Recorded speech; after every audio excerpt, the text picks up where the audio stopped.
Hey everyone, and welcome to this explainer. I am absolutely thrilled to have you here today. In this session, we're going to unpack the grand, invisible machinery that runs our daily lives. We're talking about the fundamental concept of how societies organize, manage, and ultimately distribute their wealth and resources. Think about it. Every single time you buy a cup of coffee, clock into a job, or pay a tax bill, you are actively participating in an economic system. But how exactly are these massive systems designed?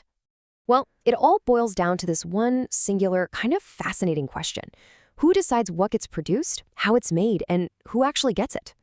Every single society on Earth, from the tiniest island nation to the biggest superpower, has to solve this basic problem of scarcity. We have limited resources, but unlimited human wants.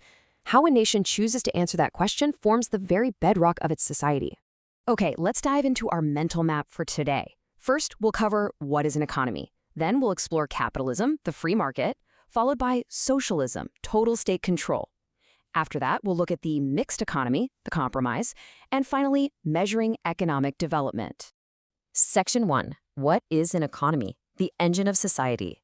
At its absolute core, an economic system is simply the set of rules, institutions, and organizations that govern how a nation allocates its resources. It's the blueprint that determines the production, distribution, and consumption of goods and services. If we take a step back and look at the really big picture, we can classify economies in two primary ways. First, based on who actually owns the resources, which gives us capitalist, socialist, and mixed economies. And second, based on economic growth, which categorizes nations as developed, underdeveloped, or developing. We're going to tackle that ownership side first. Moving on to Section 2, capitalism, the free market, private ownership, and profit. This right here is one extreme on our spectrum. Emerging largely out of the Industrial Revolution in England between 1760 and 1820, capitalism is a system where the means of production, things like land, factories, and capital, are entirely owned by private individuals. The government basically takes a back seat, and private citizens hold the reins. Now, you might be wondering, how does this work without just collapsing into total chaos? Well, for a purely capitalist or laissez-faire economy with zero government intervention, we look to the brilliant thinker Adam Smith. He argued that the price mechanism acts as an invisible hand. When consumers demand things and producers supply them, prices just naturally adjust to balance everything out. It automatically solves the production problem. The entire engine of capitalism is driven by self-interest and the profit motive. I mean, producers aren't out there making things out of charity, right? They make goods to maximize their returns, which sparks some intense market competition. This means minimal government interference and total economic freedom for businesses to innovate and for consumers to buy whatever they want. When this system fires on all cylinders, the benefits are honestly undeniable. Because producers are constantly chasing profit, they have this massive, built-in incentive to invent new technologies and outwork their rivals. This fierce competition ultimately rewards you, the consumer, with an abundance of cheap, high-quality goods. Resources are utilized incredibly efficiently because, well, wasting them means losing money. And historically, this system has driven massive increases in national income and living standards in places like the USA, Japan, and Western Europe. But it's not all perfect. This system has some pretty severe blind spots. Because the singular focus is on profit rather than social welfare, wealth almost inevitably concentrates in the hands of a few. This creates vast income inequalities and sparks serious conflict between the haves and have-nots. It can also lead to worker exploitation and massive economic fluctuations. Plus, vital resources might get wasted on producing luxury goods for the ultra-rich, while basic necessities for the poor are totally underfunded, simply because they don't yield a high enough return on investment. Section 3. Socialism, total state control, central planning and social welfare. As a direct response to the exploitation and inequalities seen in early capitalism, thinkers like Karl Marx designed a completely opposite system. In this model, the community as a whole, represented by the state or the government, owns and controls absolutely all wealth and production activities. In a socialist economy, the core motivating goal completely shifts. Instead of chasing individual profit, the entire system is engineered from the ground up for social welfare. The state uses central economic planning to ensure a fair and equitable distribution of resources, opportunities, and rewards across the entire population. The whole idea is to completely eradicate that divide between rich and poor. When we place these two frameworks head to head, the contrast is literally night and day. Where capitalism uses the profit motive, socialism uses the social welfare motive. Where capitalism relies on the chaotic but natural price mechanism of the free market, socialism relies on deliberate central planning by the government. And while the consumer is totally king in capitalism, in a socialist system, the government is the only producer. That means consumer choice is inherently restricted to what the state decides is necessary.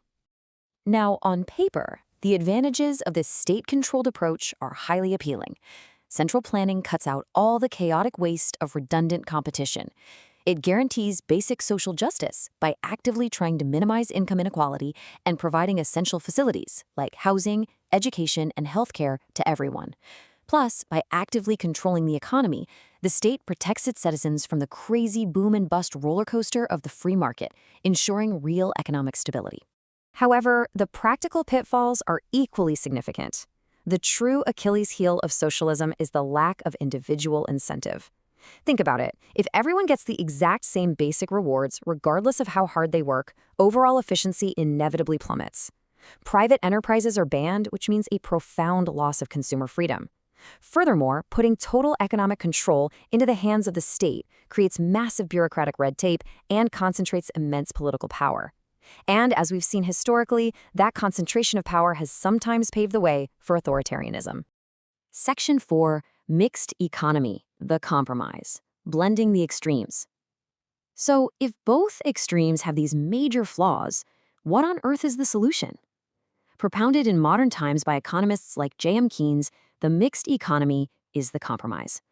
Countries like India adopted this system to try and get the best of both worlds, the sheer efficiency of the free market combined with the vital social safety nets of state control. In reality, this compromise means two major sectors operate side by side. The private sector makes goods to generate a profit, which drives innovation and efficiency. Meanwhile, the government owns key national industries, provides social welfare, and crucially, acts as a referee. They step in to regulate the private sector to make sure they don't exploit workers or harm the larger welfare of society. But this golden path definitely brings its own unique friction. On the plus side, it promotes balanced growth and is incredibly suitable for developing nations that need heavy infrastructure investment from the government right alongside private entrepreneurship. But on the downside, it can be inherently unstable. There's often a frustrating lack of coordination between the state and private businesses. Private companies might live in fear of excessive regulation or government takeovers, while the public sector might still suffer from massive inefficiency and corruption. Section 5. Measuring economic development. Developed versus underdeveloped.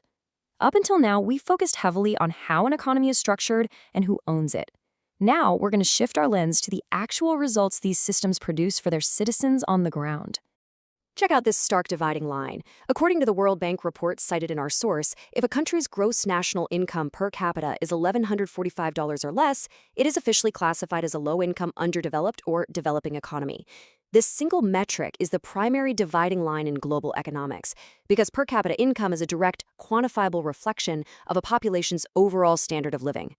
The daily reality between these two classifications is, frankly, night and day. Developed economies, like the US, UK, and Japan, have leveraged high productivity and complex technology to secure a seriously high standard of living for their citizens, complete with incredibly advanced infrastructure. Underdeveloped economies, on the other hand, are caught in a brutal cycle of mass poverty, underutilized resources, low rates of saving, and outdated production methods. All of this leads to a miserable standard of living for a huge portion of their population. And this massive structural difference really drives it home. Imagine this. In an underdeveloped country, up to 70 or even 85% of the entire population is relying on traditional agriculture just to survive. Compare that to a developed economy where we're talking about a mere 2 to 4% working in farming, simply because their economies are utterly dominated by highly productive industrial and service sectors. The hurdles for developing nations go way beyond just low income and farming, though. These economies face immense pressure from high population growth rates, which constantly dilute any economic gains they actually manage to make. Add in a lack of substantial infrastructure and lower human capital, meaning lower literacy and health standards across the board, and you can quickly see why transitioning from an underdeveloped to a developed economy requires a monumental effort and complete structural transformation. Which brings us to the end of our exploration today, and I want to leave you with a final thought. We've seen the raw, high-revving engine of capitalism, the strict planned equality of socialism, and the really delicate balancing act of the mixed economy. We've also seen how drastically living standards vary across the globe based on these choices. So, I have to ask, is there a perfect economic system out there, or is success really just about finding the exact right mix for a nation's specific challenges at a specific point in time?